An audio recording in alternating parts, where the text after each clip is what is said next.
Good afternoon, everyone. I want to start with a statement, and then we'll take your questions. Our normal policy, consistent with the policies of past administrations, is to not comment on background checks and security clearances. Given the unusual nature of these circumstances and a number of false reports floating around, we wanted to try to explain as best as we can within our security limitations how the background investigation process works, and then talk a little bit about Rob Porter and how his situation fits within that process. Background investigation process is the process for evaluating allegations about a White House staffer's conduct prior to joining the White House. It's run by the federal law enforcement and intelligence communities. It's used throughout the U.S. government. It's thorough, it's complex, and it takes time. It takes time because we want to get it right. It's also costly, but it's absolutely worth it. Over the course of any investigation, some information may arise that seems troubling or complicated and requires additional investigating. It's important to allow that process to continue in order for a fulsome understanding of the information. The whole U.S. government takes this process seriously.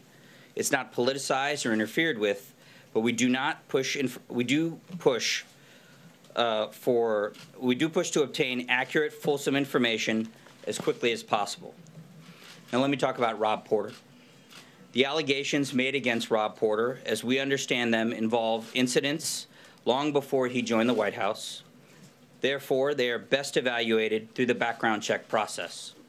It's important to remember that Rob Porter has repeatedly denied these allegations and done so publicly. That doesn't change how serious and disturbing these allegations are.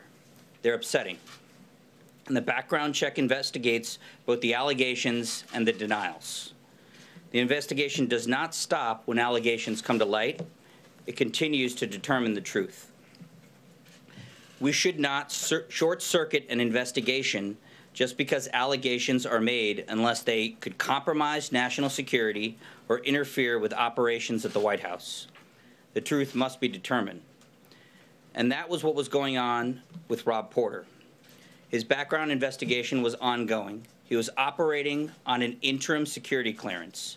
His clearance was never denied, and he resigned. To summarize, the allegations against Rob Porter are serious and deeply troubling. He did deny them. The incidents took place long before he joined the White House. Therefore, they were investigated as part of the background check, as this process is meant for such allegations. It was not completed, and Rob Porter has since resigned. During his time at the White House, Rob received no waivers and no special treatment, and this is the tried and true process. It was followed meticulously. We hope this helps explain how seriously these matters are taken and how the process works to investigate such allegations. With that, I'll take your questions. John. Can you tell us, Raj, when the White House first became aware of these allegations? Well, I know there's been some reports about the Chief of Staff. He became fully aware about these allegations yesterday. I'm not going to get into the specifics regarding who may have known what pieces of information, because they were all part of an ongoing background check investigation. You say fully aware. Was he partially aware? Well, I think we all became aware of the news reports that emerged on Wednesday morning and some of the graphic images. But did he know any of this back in November? Again, I'm not going to get into the specifics. Peter? Let me ask you if I can. The statement changed from John Kelly yesterday morning to the statement yesterday evening. He said based on new allegations. But what changed yesterday, absent a photograph, in terms of new allegations? Well, I think what I just referenced, the reports had additional allegations. They had more information. So you're saying the initial reports were two former wives accused him of violence, both physical and verbal abuse, was not sufficient for him to say that I think he's a man of honor? There were a number of statements from, from the press secretary, from the Chief of Staff, from others, that reflected the Rob Porter that, we've come to know working here for over a year, and the Chief of Staff for about the last 6 months. But the reports are troubling, and I think the statement from Wednesday night reflects the Rob Porter that we had seen in these news reports and some of these credible allegations. So to be clear, what was so shocking that had changed? He said it was shocking. What was he Yeah, I referring think the to? full nature of the allegations, particularly the images. You said, and just to answer one more thing, you talked about the fact that there weren't any concerns, you said, that could compromise national security or interfere with operations here at the White House. But we've spoken to one of Porter's ex-wives who told us that she warned the FBI that he could be susceptible to blackmail because of the allegations against Well, him. again, I'm not going to get into the specifics of the investigation itself. I think that's a question for the FBI and others. But this is not our process. This is the process the U.S. government uses across agencies and has existed over numerous administrations. How did the president? Hang on a second. Cecilia. Raj, I just want to clarify what you're saying here. Sure. Are you saying that the chief of staff of this White House had no idea that Rob Porter's two ex-wives had domestic violence allegations against him when they made those claims to the FBI, that John Kelly did not know that? How is that possible? The chief of staff did not know that.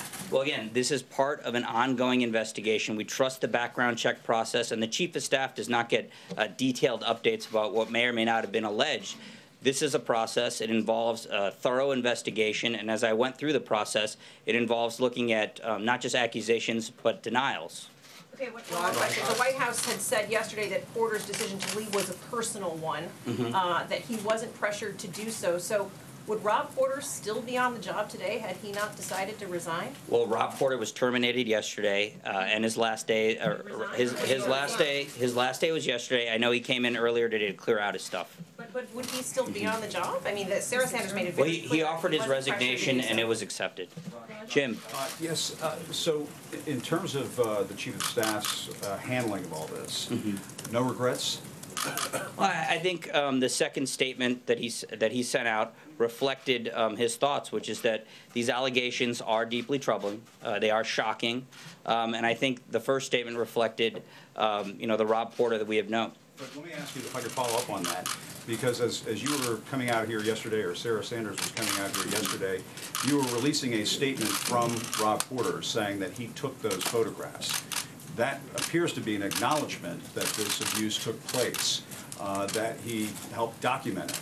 How can the White House Chief of Staff, how can the press secretary, how can this White House still be standing behind him when Mr. Porter appeared to be acknowledging that he had I think it's fair to say that we all could have done better over the last few hours or last few days in dealing with this situation. But this was a Rob Porter that I and many others have dealt with, that Sarah had dealt with, that other officials, including the Chief of Staff, had dealt with. And the emerging reports were not reflective of the individual who we had come to know. And I can just ask you one other follow-up. Jeff, we've got a few. Okay. Raj, did the president know that Rob was was working on a temporary clearance? No, the president saw the news report on Tuesday night and was informed of the resignation on Wednesday. He was saddened by it. Saddened for all the individuals involved. Over the last year, is that ever something that he was concerned about? He was not informed about the specifics regarding Rob Porter's security clearance. Okay. Sorry, Danielle. Do you have any information on how many senior White House staffers are currently working under an interim security clearance? I got into the security clearance process as much as I'm allowed to discuss it, and I'm not going to go further.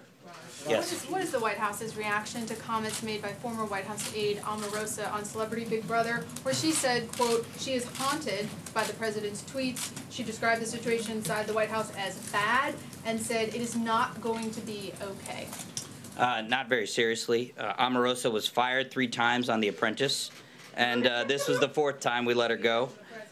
She had limited contact with the president while here. She has no contact now. Peter. Raj, we initially were told that Rob Porter was going to stay on a while and oversee a transition period. Now you're telling us he was terminated yesterday. What changed? I think that we've looked at the things that are necessary to ensure a smooth transition. There will be a new acting staff secretary that we can name later on, and operations can continue smoothly. Lalit. Thank you. Congratulations for your debut here today. Over the last 1 week, there have been at least 3 different rallies by skilled Indian Americans who are seeking a lift of the per country limit on green card. Everyone has been talking about illegal immigrants. These Indian Americans have been talking about legal immigrants. What's the administration's thought on this?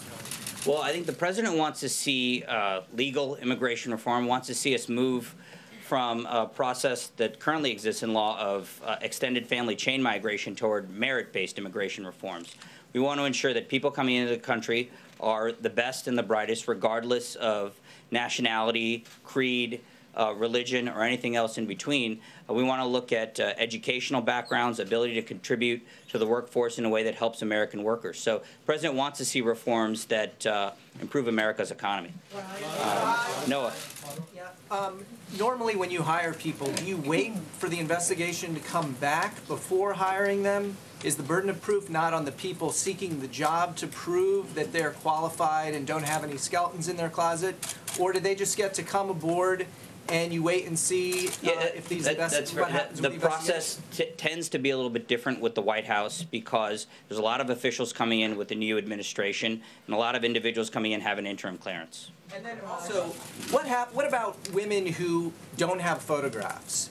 Do you trust their stories? Because a lot of times, you haven't been at the podium, but Sarah said that allegations weren't credible from other people. Do you need a photograph? And how should women feel if they don't have a photograph? I don't think any standard applies. I just think that we do take allegations of misconduct, of domestic violence, other issues like that very seriously. We are very concerned about them.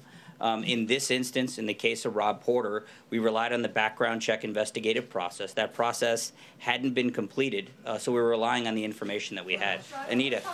Two questions on two different things. I just want to understand, you use the term fully aware. I don't understand what that means. What does that mean John Kelly knew or didn't know? What is well, I do know, for instance, that he had not seen images prior to the statement on Tuesday night. Did he know of the allegations? Or Sorry, say that again? Did he know of some of the allegations? Again, I'm not going to get into the specifics of what may have emerged from the investigation. You used the word fully aware, so I'm just trying to understand. I understand. I'm saying specifically on images. I don't have every single detail, and I'm not going to get into every single specific. We relied on a process. This is a process used throughout the U.S. government.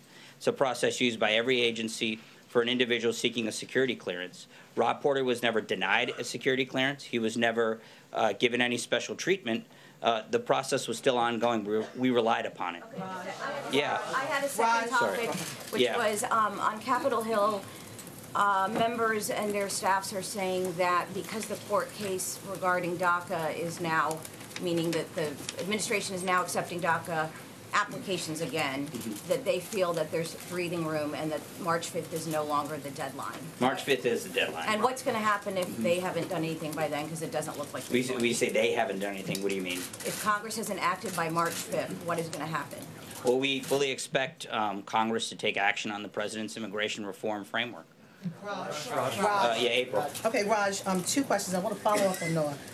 You say the president takes the issue of violence against women seriously. Yes. Why did this administration close the Violence Against Women office when he became president last year? He defunded it and everything, and also he shut down the Women and Girls office as well. And I have another question on. I don't know specifically why those specific offices may have been closed, but look, I did talk to the president earlier today. He told me he was very saddened by these reports and by the information that he saw, by the images that he saw. We do take violence against women and these types of allegations very seriously. What's your second question? The interim security clearance, does that allow Rob Porter to be able to touch, at the time when he was employed here, to be able to touch and see classified materials? Yeah, it would, yes. Blake. Thanks, Raj. Let me turn your attention back to the Hill where there's this spending deal going on.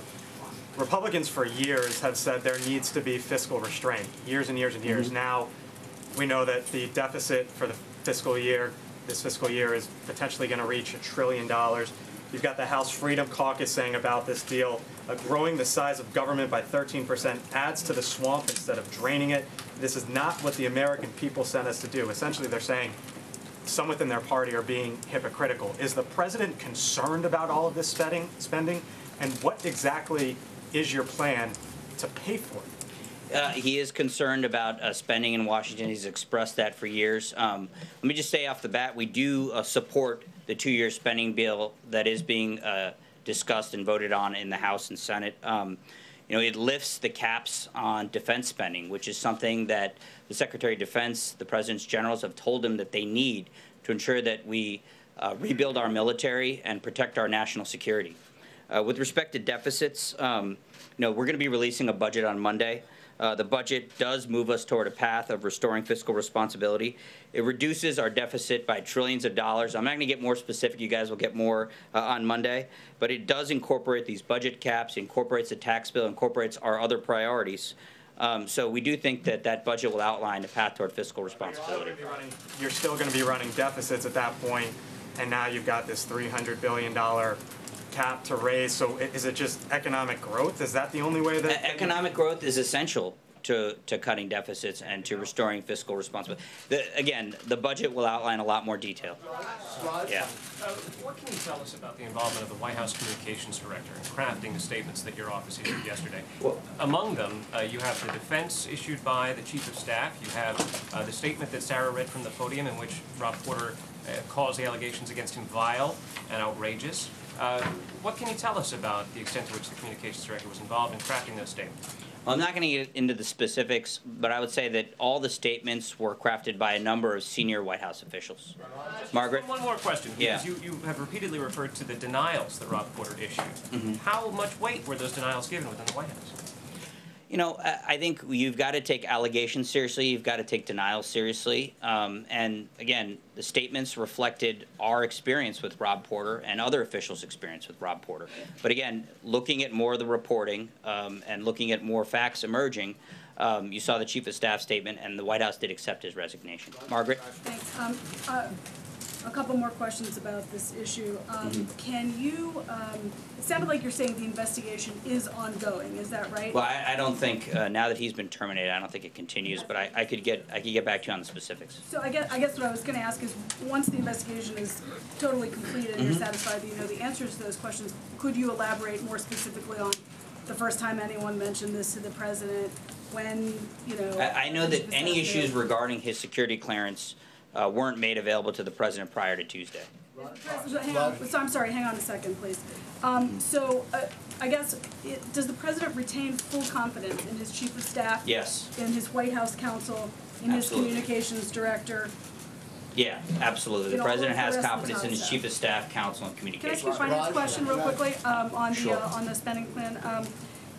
As I understand it, and notwithstanding whatever the budget is going to say, the U.S. is going to have to borrow more than $1 trillion this year, and it could affect markets globally. Does the president feel confident, do you dispute that, and does the president feel confident that that's still the right thing to do and it can be kind of mitigated in the budget plan? Well, I'd refer you to Treasury on the specifics. I know that some of those numbers have more to do with the previous administration's accounting than it has to do with this administration's policies. But I would say that we are committed to fiscal discipline, and the budget next week will show that in greater detail. Ann? Yeah, back to Mr. Porter. Sure. If I understood your description of the background check process correctly, the fact that the two ex-wives had made statements to the FBI about alleged abuse during that investigation was not a disqualifying factor in his initial hiring. Does the White House regret that? And going forward, do you plan to change the way you consider allegations of domestic abuse? Well, again, understand that the background investigation was not completed. There was no determination made about Rob Porter's security clearance. There was not a thumbs up or thumbs down. There was no denial of a security clearance. He was operating off an interim clearance. That is the clearance that many individuals who have never had a security clearance would get when they first come to the White House.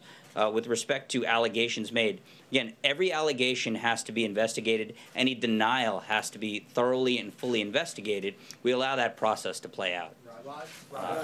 Sorry. Francesca. Thank you, Raj. I wanted to clear up a few things that you said today on this. So first you said that the president wasn't aware of Mr. Porter's security clearance status, but when was the president aware of the allegations of abuse?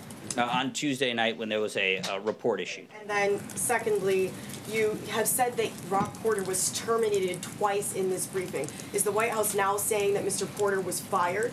I just mean the process by which your employment status ends is termination. And then the last thing on that is, you said that there are things that this White House could have done better with respect to this. Could you please detail that? What could the White House have done better?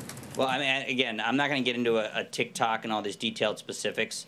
I think a lot of individuals were involved with the White House response to this, myself included. I think a lot of us could have done better. Trey.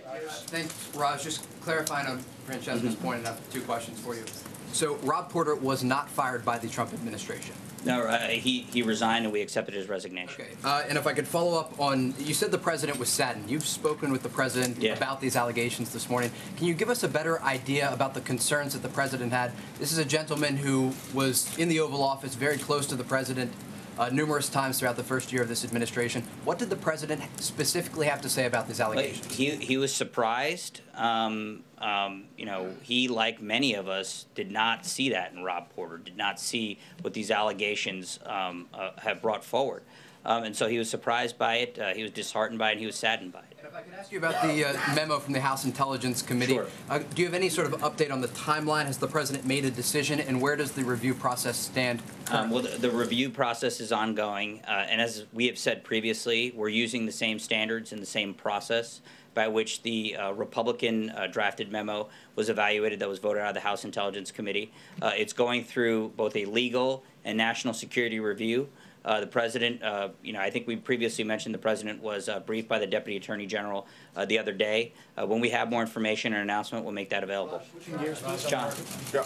Thank you, Raj. 2 brief questions. Sure. First, can you roughly say, are there a lot of other people at the highest levels in the White House operating under a temporary security pass? I can't get into that. The other question, very simply, are there going to be any further resignations by Friday or over the weekend? I have no personnel announcements. Amen. Yeah, thanks, Raj. As we stand here, the Dow is off about 1,000 points or more. Can you give me the president's reaction to the stock market volatility that we've seen so far this week? And does the administration still view the stock market as a barometer for its own performance? Well, the president, like the rest of the White House, is concerned about long-term economic indicators and factors, and the fundamentals in terms of the long term are very strong. Again, unemployment and the labor market are very strong. Unemployment's at 4.1%. We saw wages rise on Friday for the first time, not for the first time, but at a measurable level for the first time in nearly 8 years or 9 years. And corporate earnings are high, and we believe that these long-term fundamentals demonstrate a healthy economy. Raj. Yeah. Thank you, Raj. Yeah. There have been reports President Trump is asking for preemptive military options for North Korea amid concerns from some Pentagon officials. Yesterday here, Secretary Mattis said North Korea is, quote, firmly in the diplomatic lane with viable military options. That's a quote. Has President Trump asked for preemptive military options, and what is his view of the concerns expressed by Victor Shah and other experts that this would lead to catastrophic casualties in Seoul? Well, first off, I'm not going to get ahead of anything the president may consider. We don't telegraph, and the president doesn't telegraph his potential actions. But our strategy with respect to North Korea is denuclearization. It's to provide as much economic and political pressure on that regime so that it would end its nuclear program. And we've had a considerable amount of success over the last year pursuing that strategy. We've had dozens of countries reduce economic or diplomatic ties with North Korea. Trade with North Korea with countries in the region has been reduced. We continue to apply as much pressure, maximum pressure, on the regime. And as the Secretary of Defense said, we keep all options on the table, but the path we obviously would prefer is diplomatic. Kelly. When you yesterday, I'll get to you in a second, Kelly. Yeah, go ahead. Yesterday, U.S. personnel in Syria were attacked, and there were counter-strikes launched by U.S. forces.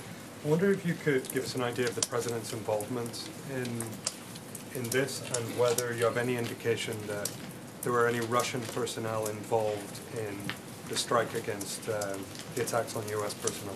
Well, the president was involved and briefed. I don't know an answer on Russian engagement, but I get back to you on that. Kelly?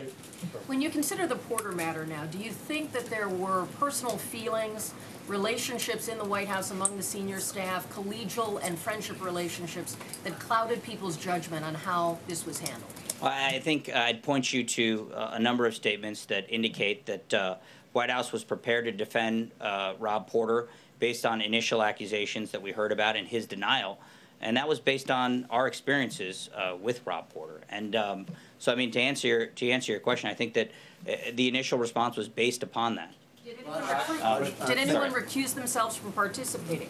The communications director did recuse herself from some matters concerning it. Thank you. Raj, I want to take you back, Liz, to the reports of emails, or texts, between Lisa Page and Peter Strzok. From the podium, Sarah has said that those texts are evidence of political bias. Now, everyone has opinions.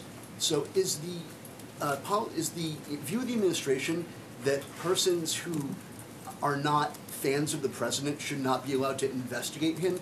And also, can you point to any evidence other than the text messages that the investigation was conducted by people who were biased other than these texts? I mean, was there anything in the way the investigation has been conducted? Yeah, look, you bring up an issue that the president and others have talked about within the administration about political bias at the FBI and Department of Justice.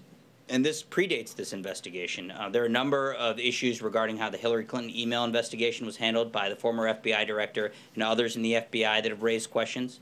When it comes to the text messages that you reference, that's not the considered judgment of the president or others, but it is the judgment of the special counsel who had him removed from the case because specifically citing political bias. So there are a number of issues. There's a Department of Justice Inspector General report that we've heard about that is going to look into this issue further. I think last question. Yeah, go ahead. Yeah, thank you, Raj. Two questions.